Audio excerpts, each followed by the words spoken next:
My name is JoEllen, and we are here today to talk to you about how to plan the perfect writing and editing process for all you authors out there. And I'm very excited because today we have in the studio with us Katja from the Novel Factory. So she is a published author and a founder of the Novel Factory with lots of writing and editing experience. So we're here to talk about all the things that we feel you should pay attention to when proceeding down this journey. My name is JoEllen. I'm from firstediting.com. We've helped over 50,000 authors since 1994, and we look forward to helping you on this journey now. Welcome, Katja. Hi, thank you. Thanks for having me. It's really nice to be here. It's fantastic.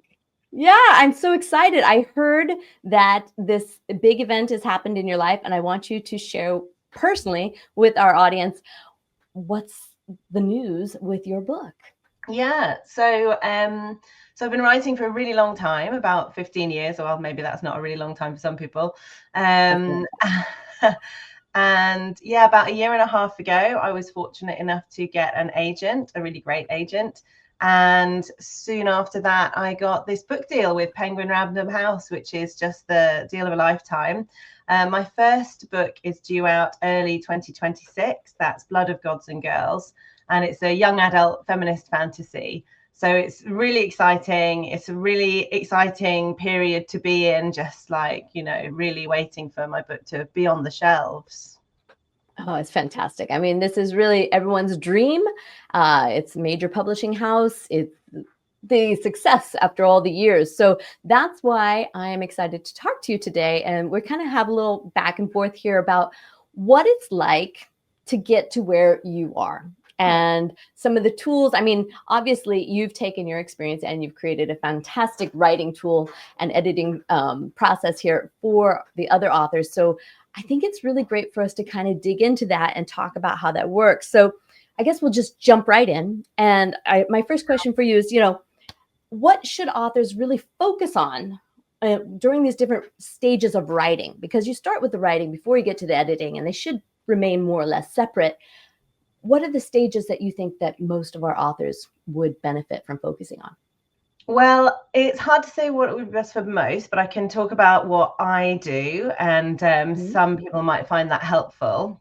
So as I've been writing, I've really been trying to develop my process into something that's repeatable and manageable, so that I'm not trying to learn from first principles each time. And the process that works best for me is starting with the concept, like a very small idea, and then layering and layering on until you have a full manuscript. So I'm a planner, basically. I'm do a lot of planning.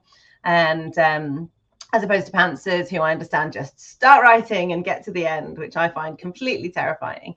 But I know a lot of great books that have been written that way.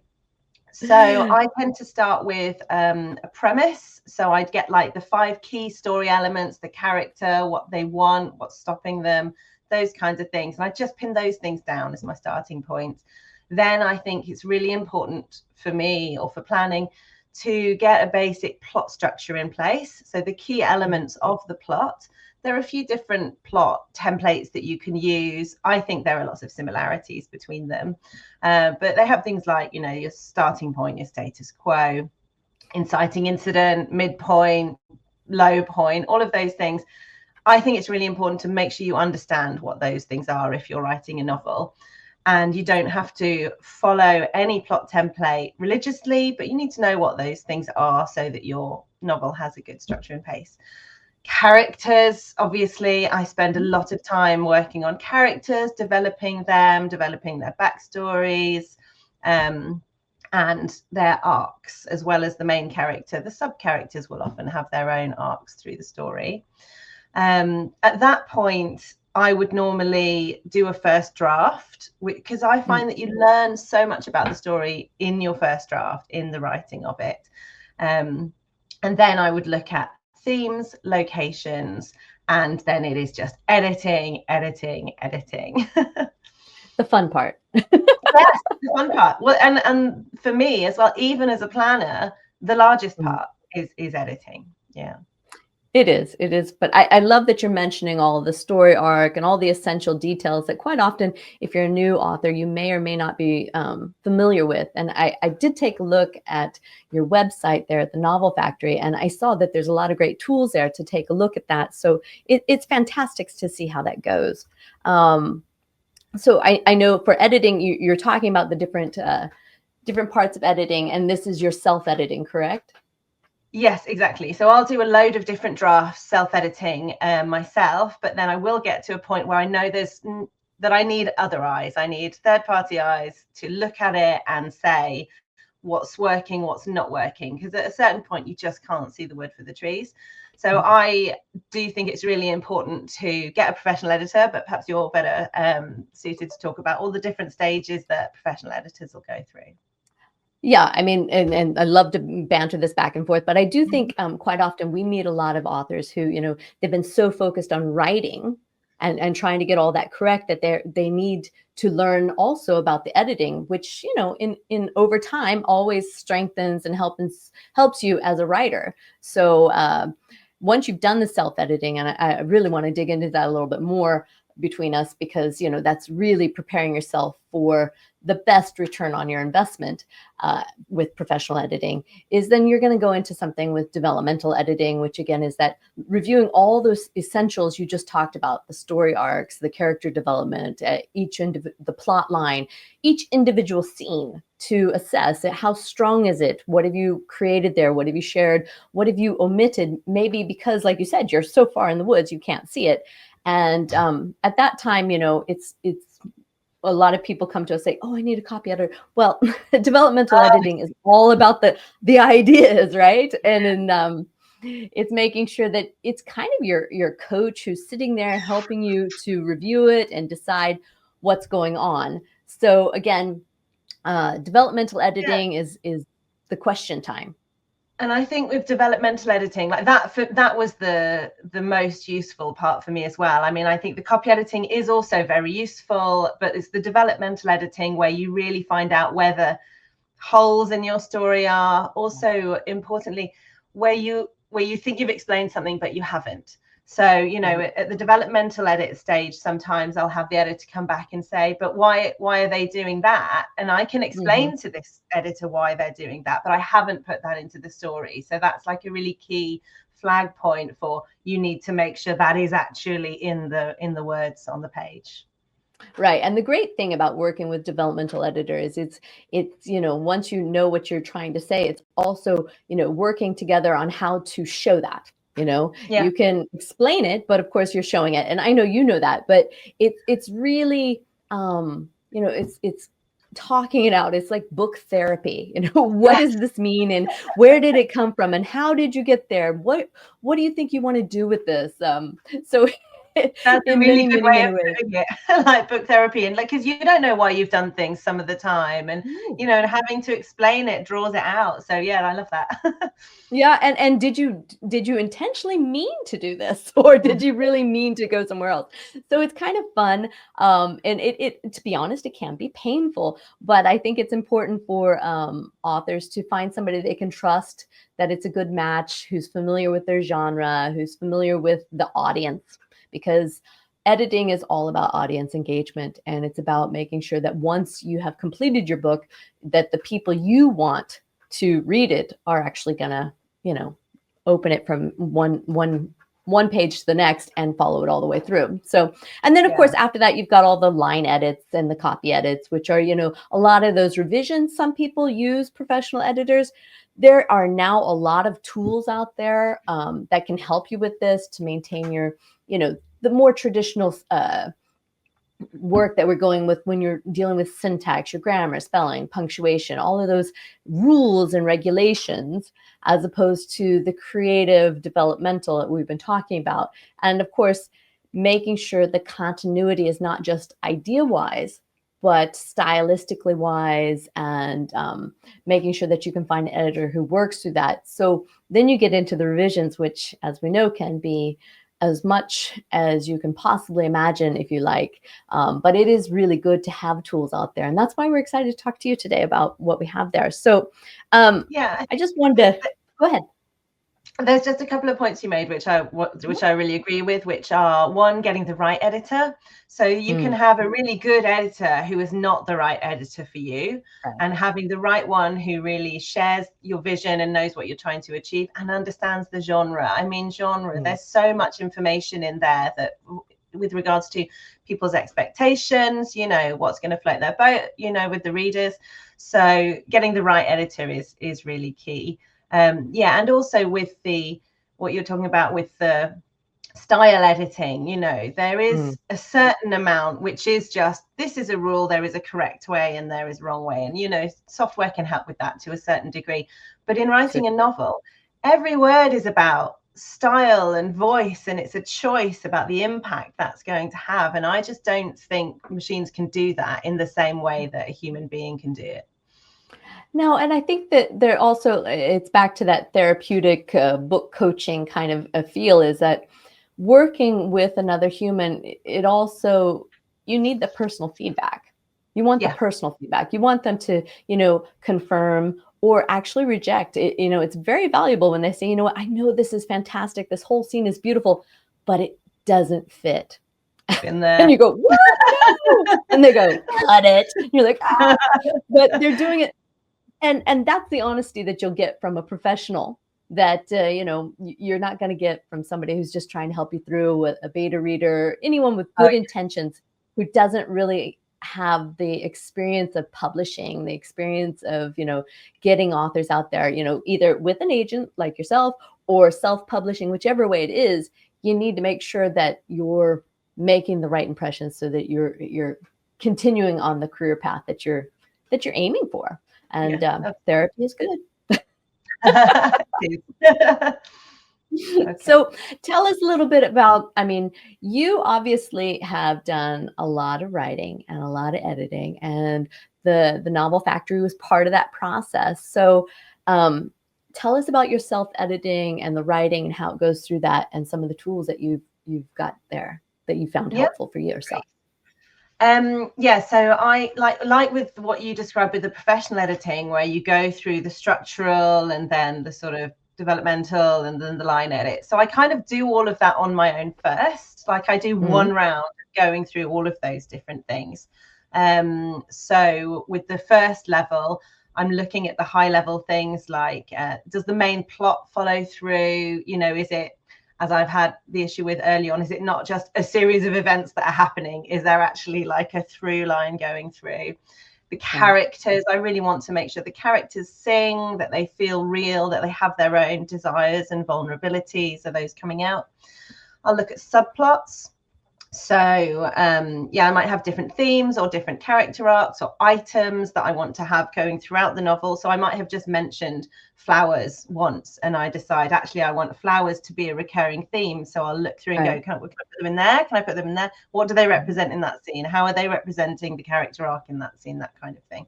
So I'll look at each element in isolation. And then, yeah, as I go through further edits, I'll be looking at scene flow. You know, does each scene start with a goal? Does it have conflict? Are there reactions? And then down to paragraph structure. Are you presenting things in the correct order? Things like, if there's, so this is something I've certainly done. Say there's a scene where there's rolling forests and hills and things like that, and you describe this scene beautifully, and then right at the end you say there's a massive castle on the hill, and it's like, well, I think the person would notice the castle first, probably, that kind of thing. So yeah, and then going into sentence flow, contradictions, inconsistencies, repetition, and then basically I just keep doing that over and over until I am just adding and deleting the same comma, and at that point I think, okay, I need to get someone else.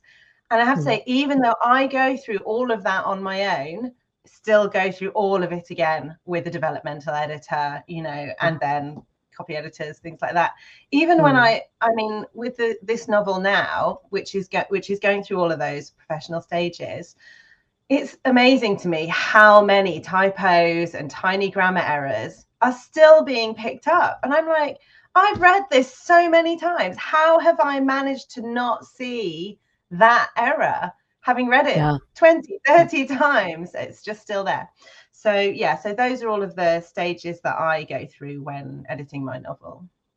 I think it's interesting to kind of to note and to actually acknowledge that the brain fills in blank spaces. You know, we've always seen these like tests where you see a line and there's no line, or you see a pattern and there's no pattern. You see a face, there's no face, because the brain is filling that in. And we do that with our writing. We do that when we're reading. We can skip things very quickly. And it's hard, especially when you are so familiar with the writing. You're so familiar with the storyline. You're so familiar with what's about to happen. It just becomes almost impossible to see the comments or the commas or the missing punctuation, whatever it may be. And it's hilarious how many times your brain just fills in the words and you're like, how did... Or just words that are really similar. So I found in a recent edit, someone else found in a recent edit that where I wanted to have lightning, I just had lighting. And that's a completely different thing. And it doesn't make any sense. No, and because I knew in my head, I knew it was lightning. So I never saw it. So yeah. Right. And the funny thing is that even with tools like, AI and that, doesn't always catch those things, because it could be lightning, it could be lighting. I don't know. Exactly. So it's really the intent and the interpretation and having somebody who gets it, so hopefully can catch all those for you. And it is amazing. Oh, I know. It's so crazy as we go along. So there's a lot of things. I know you looked for a professional editor on your way, and we were talking a little bit about that. What were you looking for when you were looking for a professional editor? And we'll compare kind of what we think that should be. So the editor that I got, well, I've used a few different professional editors over the years, actually, I have to say. But the editor I got was part of, the last professional editor I had before my book got picked up, was part of a course that I was on. And that was important because it was specifically aimed at children's fantasy. Well, okay, children's writing. But my editor had experience in fantasy, and she had a lot of experience in writing children's books. This organization understands the importance of being commercial. So they are about, nurturing new talent, but they've got their eye on, the end goal, and they know what the market wants to a certain degree, as much as anybody can. And they know what the publishers are looking for because they have those connections. So their editors have access to that kind of information. So yeah, having someone who understands the industry, if they have connections in the industry, even better, but that's not really critical. And she just got my novel. I just felt so fortunate that we had connected, and she really understood everything. So yeah, I think what authors should look for in a professional editor, someone with experience in the genre that you're writing in, and someone who you can connect with and chat with, and you feel like you're understanding what each other is saying. Right. I think that's very good. When I I'm sorry. Just going to say, what would you add to that? I think, with the experience that we've had and the authors that we see who really go on and succeed, first success is just completing the book and surviving editing and all of that. But when you actually get your book out there and it's being published, there are certain factors that really affect you. And again, genre, absolutely, success, proven success. And, many people, especially in today's gig economy or freelancers, you can go on these marketplaces, you can search for an editor, and you can spend years doing that, to be honest. And they may or may not be able to help you. But it's really, you need to have somebody who has proven experience, meaning that they can show you, a library of the books that they've been part of that have gone forward and succeeded in their genres, which means that they've been able to help that author actively engage that genre's audience. Again, it's all about them, even though we're writing for us. So it's really keeping your audience and your readers engaged from the beginning. And I think making sure that they're professional, that they have that experience, the advanced training, the advanced certifications, the proven experience, the extensive, the extensive hardcore that you learn when you're working with a lot of authors over time cannot in any way be explained other than just shown. And I think sometimes people, you may have a good salesman, but an editor should sell themselves through showing you what they can do. And that's really like, you're going on a matchmaking date. You've got to figure out, is this somebody I can trust? It's again, back to that therapy. Do I trust this person? Yeah. And, it's great if you like them, but it's more important that you respect what they have to say. Yeah. And you can, yeah, because they're going to be brutal sometimes, and they're going to be gentle. They're not going to hurt you, but they will sometimes recommend you do things that you don't want to do. It might hurt anyway, however gentle they are. Exactly. And that's just part of growing and learning. So I think, we offer a free editing sample, and I really think that's best. We place the author with an editor who can show them. And if it's not a match, then of course we can always show another one. But I really think that there's no other way to do it than to see how do they feel when what's their response? What's their take on what you have to say in your writing? And are they able to match your voice? Because artistically, we have to keep your voice throughout this. We have to be able to do that. It's not just about commas and, grammar, spelling, punctuation. It really is about intent, engagement, not missing any of those, the story arc, the characters, the development, and strengthening. You've written it. Now it's like, it's a personal trainer. They're going to get in there and they're going to make you really pump it up and amplify everything that you have to say there. So that's critical. And then of course, also, finding an editor, the practicalities, can they deliver on your timeline? Some people are on deadline, some people aren't, but I really think it's unprofessional when you keep, you start out and it's going to be done in a month, and then 6 months later, you're still waiting for this finish. And I hear about that quite often. That's why when I started the company with First Editing, it was more or less about, having a team. So if something happens, and that's life, we're all human, and that's the great thing, we're dealing with humans. But if something should happen, you don't have to wait till they're out of the hospital or whatever. There's somebody else who can back them up and back that up with a satisfaction guarantee of the quality, and also, have it delivered on time. So those are essentials, I think. But looking at their testimonials from other authors, looking at their history, the strength and ability, a lot of people will give you this, oh, I have an NDA, I can't show you anything. Okay. Well, then you better send me a sample to show me what you can do, because that's just not the way the world works now. And there's a lot out there. But yeah, I think those are things. And also, somebody who can kind of guide you. I think the final thing is if you've been through self-editing and you learn about the self-editing process, when the editing process as a whole, the whole journey, you will have a better conversation. And as I mentioned before, a better return on investment, because it is expensive.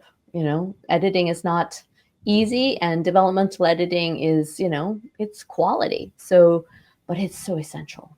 I mean, yeah, that's great. That's all great advice. And I particularly like that, as you say, if you do a free sample to show people, really show people if it's going to be a good fit, because some of the editing I've paid for in the past, you don't get that. And it is just a leap of faith. And, you're paying a lot of money. And if you get a good one, it is worth its weight in gold. But if you get unlucky, then, it's quite a waste of effort and time as well as money. So I think that's huge. Editing is so subjective. I mean, I work with, we've dealt with thousands of people over time. So you can give the same article to 5-10 editors, and everyone's going to come back, especially on a developmental edit, with different insights and different interpretations and different recommendations. So you really need to, get it when it comes to that voice, that genre, the intent, and most importantly, again, the audience. What's going to hook them and keep them? And what do we, where's the checklist? What are the things that are in each scene that are there or could be improved? Like you mentioned, if we've got a theme of flowers, then let's make sure that we're, what's our intent and how far in do we have to dig? Well, as much as you want, because there will always be somebody out there who that's the most amazing part of the entire story for them. And you never know where it will go. So it's important to be able to convey what your intent is and what your vision is to the editor at the same time, so that they can, again, validate and confirm and affirm everything that's going on there. And then also give you recommendations of what could or couldn't happen in the next scene. Yeah. So, yeah, I think so. I think so. So I'm thinking about this, we know that editing can be as long or as short as you want. Not really short as you want, but it can be as long as never ending if you choose. Like I said, everybody has a different subjective answer.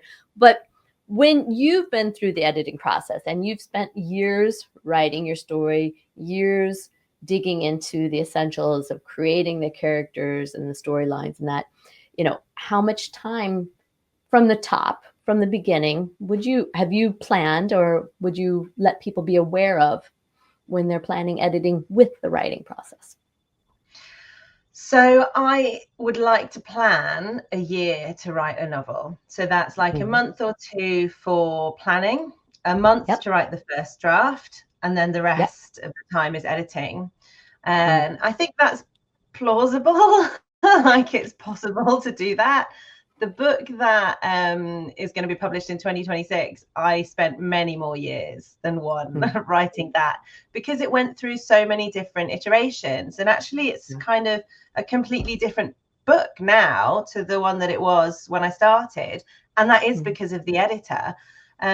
Because when I was writing that, she said, your writing's good, the characters are interesting, the plot's a bit confused, and I think it's because you're writing two books in one. And this is really common, right? I'm sure you'll be like, I've seen that so many times with new writers. It seems to be a thing. A lot of my friends who are authors have had the same experience, where you're just trying to tell two stories in one and they're pulling in different directions.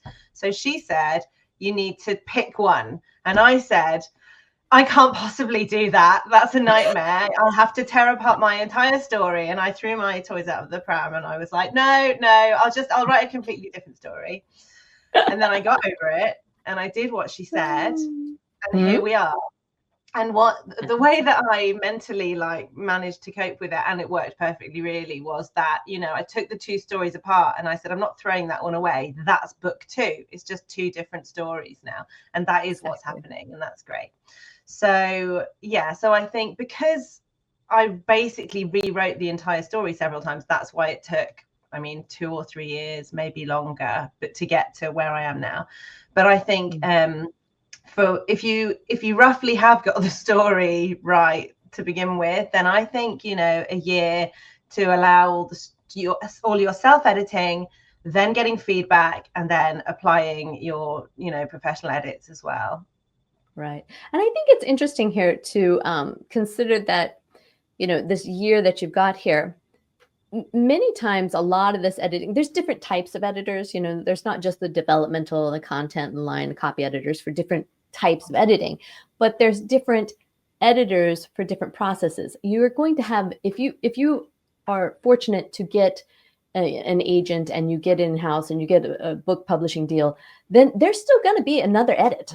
There's always going to be another edit because they're invested. Yeah. So I think, this book has been through that process 3 or 4 times. Okay. Exactly. So there was me doing it on my own. There was the editor on the course.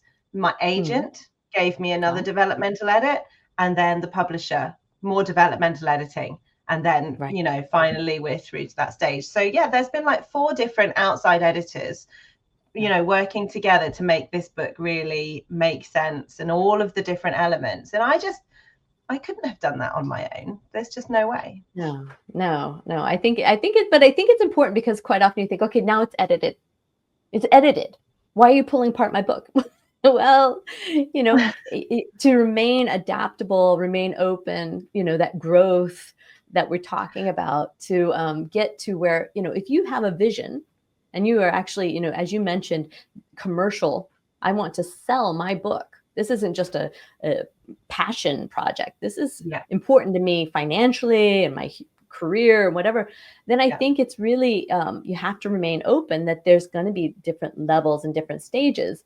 And it's kind of, I'm into yoga and things like that. So, it is a process, and it's a never ending process, and there is no right way. There's only the best results from making it stronger and welcoming to everyone who's part of it. So I think it's really great to hear that, and we have a lot of authors at First Editing who, some of them are going for agents and books, some of them are self-publishing. So again, it's really going out there, and sometimes you come back, you have the first version, the second version, the third release before you kind of get it. But it is a learning process, and a good editor will also make you a stronger writer, not just a stronger editor, self-editor, but they will also, your writing just gets stronger and better. As you know. I was going to mention that as well, that, that an editor will look at that particular book and tell you specific things that are in that book, but those things don't apply only to that book. They apply to you as a writer quite often. They point out areas that you need to develop, and then you can go away and develop those areas, and then they'll be better in the next novel, and then those areas won't be pointed out so much that time. But each external edit I've got has taught me something about me as a writer, has taught me about my weaknesses and my strengths. And so it's much bigger than just that novel. And also what you say about mindset is so important. I think that something that served me very well is that what I really want is for my novel to be the best it can possibly be. And I'm not precious about, it has to be every word, just mine, and I can't have any external feedback or anything like that. I just want it to be the best that it can be. And I'll do whatever it takes for it to be the best that it can be. And I know that other people are going to give me so much valuable insight and information that I just can't do with only one brain. It's just, more brains are better, as long as you keep your guiding light through as well. And so for me, I think there are some people who see the edits, the red marks, or if you have a kind editor, they'll use a green pen instead of a red pen. And that can be, some people maybe see that as criticism or as something negative. But for me, I'm like, it's Christmas. Look at all these edits. Look at all these ways that I can make this thing even better. So I get really excited about getting those developmental editing notes, and sometimes it's also, it's always also painful. And there are bits where I'm like, oh, well, no, she didn't get that. No, that's wrong. No, I explained that. And then I heard some advice once, which was, whenever you get your email or your report, just reply with thank you, and then take a week, because otherwise you'll reply with no, that's wrong. No, you didn't understand what I was saying. Anyway, then I hope everyone heard that. Coming from an editing company, I really hope they heard that, because it is it takes time to digest. It takes time to consider. And I think we live in a world with fast replies, fast answers, tools that say, correct this, change this, do that, that there's still a lot of marinating that we need to accept in that to really get to the next point. So, my gosh. So, go ahead. I was just going to say, sometimes the things that I am like most staunchly against, when I first read them, I realize are the best changes. Yeah. And you just never know, but follow your gut and see where it goes there. I wanted to ask you, because not only are you an author who's publishing and got this great deal going on, but you created the Novel Factory based on your experiences as an author and how to organize all this. It's amazing. And I think even those who aren't planners, you still have to understand the structure and the expectations and the underlying subconscious patterns that the human mind seeks and desires. So tell us a little bit about what's out there from the Novel Factory.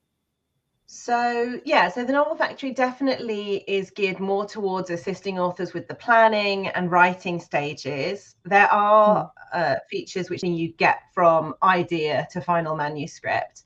And yeah, so it includes this roadmap, this step-by-step guide, which is what I've developed as how I write my novels. I just sort of formalized and wrote down the process that I went through.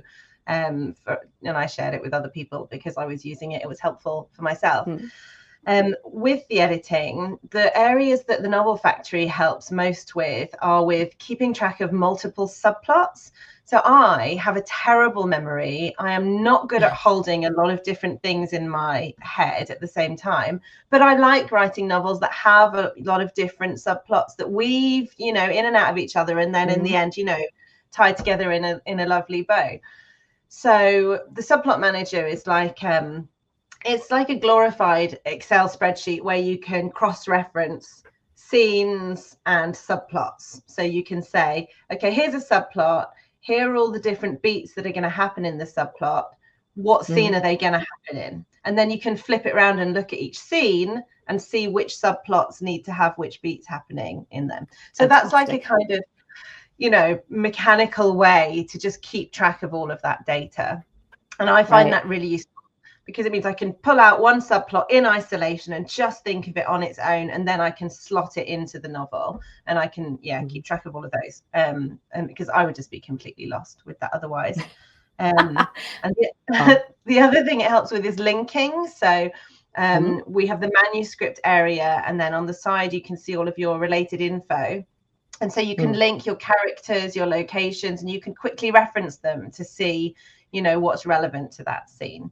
So I said that it is really more geared towards the planning and the writing of the novel. But I have had feedback from pantsers who say that, so they've just written their novel, then they plug it into the Novel Factory, and they kind of retrospectively go through the steps of the planning and say, okay, have I thought about this aspect of my character? Have I got the plot beats? And they said that made a huge difference to taking their beautiful but quite unformed novel and, applying the structure to it afterwards. So that was some of the ways that the Novel Factory is helpful for planning and editing. But, as I've said before, I just don't think software can really give you a full editing service, the thing that you need, because what software can't do is tell you how it feels. And, for me, novels are all about feelings. How does the novel make you feel? I want to read novels which make me feel all the things. And that's why I want to write novels which make people feel all the things. And software cannot do that for you. No. And I think the great thing about when we realize that the software, the tools, the apps, whatever they may be that you're using, the formulas, the templates, the guides, the books, everything. I mean, gosh, we could go back to cassette tapes, whatever it may be, that it really is a tool, and it comes down to become a master craftsman. You have to use the tool in the right way. And that's what a professional editor is known for doing. But what I love about having these kind of, as you mentioned, putting it in and using it as a self-check is that it will highlight these situations. And if you keep that information, maybe you don't have the answer, or maybe you don't understand exactly, why is it telling me this, or why am I missing that? You can reference it back through the tool, or when you submit your book for editing, for a professional editor, you leave those comments in and you mark here, I think it's weak. I got this feedback. I don't know what to do with it. And now you've got somebody who's really going to work alongside with you and be that professional trainer and say, okay, well, this is how we're going to do it. We're going to strengthen it by doing this, and this needs to go away. So the more comments, questions, ideas that you can include in your comments for the editor, the better they can help you, because they're going to come in neutral. But if you have specific areas that you're like, I just feel like this isn't strong enough, this transition is not working, why? Then they can either assure you, no, it's fine, or it's because back here we needed to prepare the reader. Okay, and we go here, there, the structure is, how's it structured? so that they can really do that. So using those tools, you may not get all the answers, but you will definitely get the insight and have the right questions. And as we know in life, the right question is most of the time way more important than the final solution. You will only achieve that by knowing what to ask and where. Yeah, and it's about getting the best value out of your editor, isn't it? And the point at which I will try to get a professional edit is the point at which I can't do anything else myself. And I think having those resources and understanding plot and character development, as if you can do as much as possible yourself and have the book in really, the best shape you can, then you're going to get much more out of your editor, because they're not having to explain the basics to you. They're not having to explain what a plot structure is or what a character arc is. And at some points that is what, you need from an editor. But once you've got those things, then you can drill deeper, or you can go higher, and you can really make things shine. So yeah, I think doing as much as you can yourself means that you can get, really, really great things from an editor. Right. And I think this is really, really great. One little thing I'm just going to plug in there is, you got 15 years under your belt. So your okay, now I'm ready to edit is probably a lot farther down the line. Probably. But those who are new out there, don't be intimidated. We all start at the same point.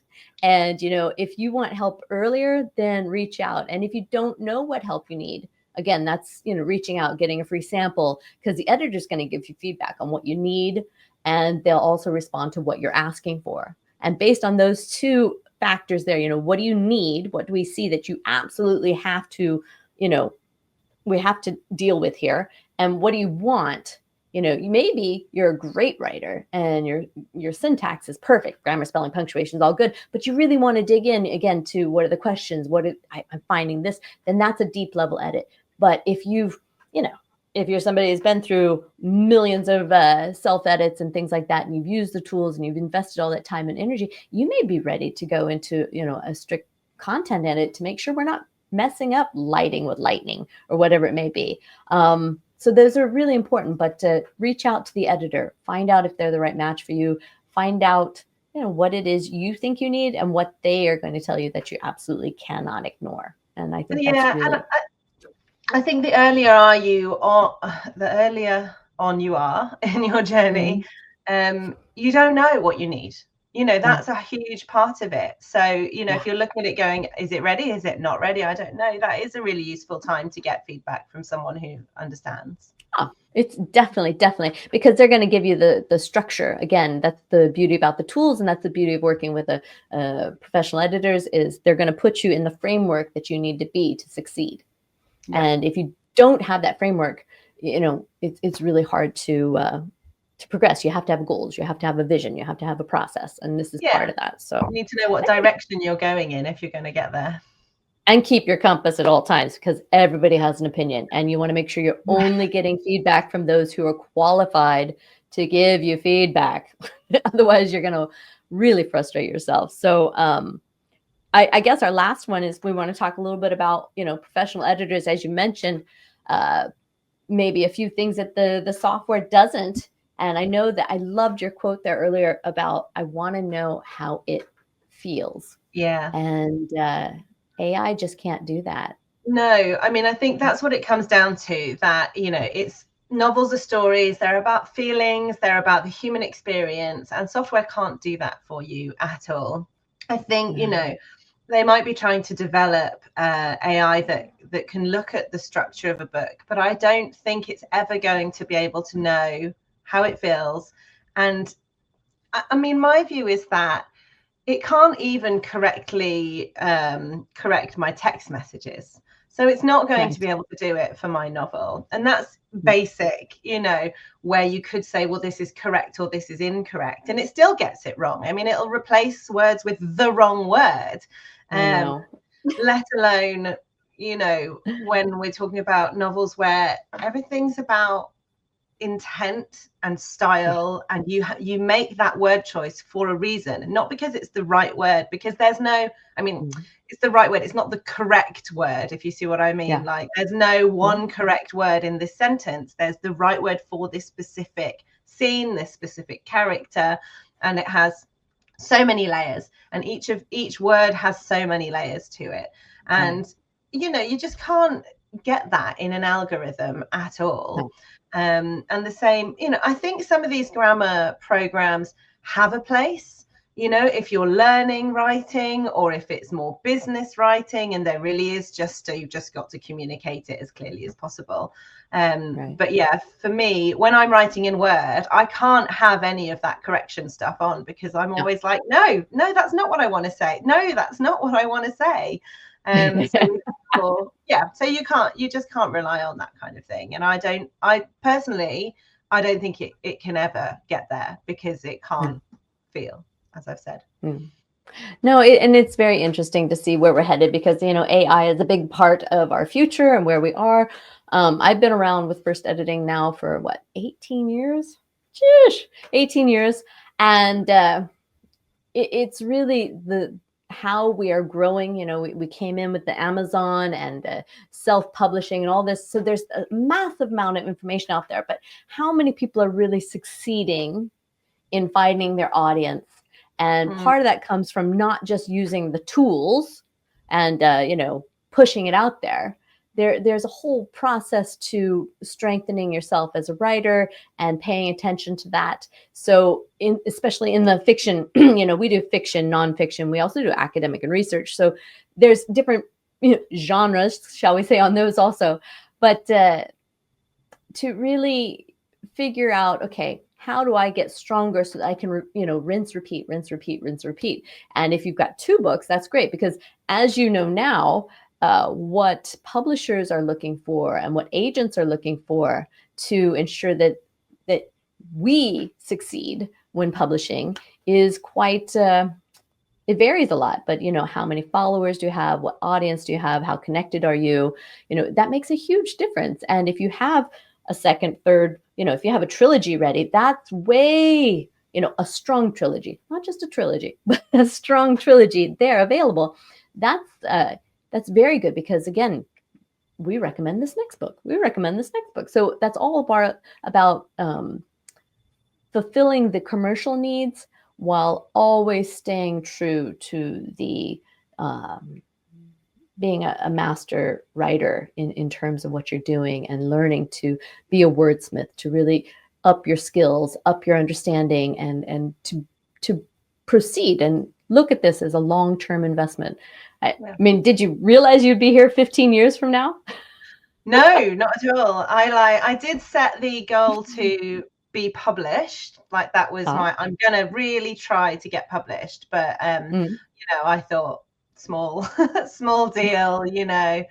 I didn't really think it was going to be with one of the big 5 or anything like that. So yeah. Big 5, 6-figure offer, I believe it was.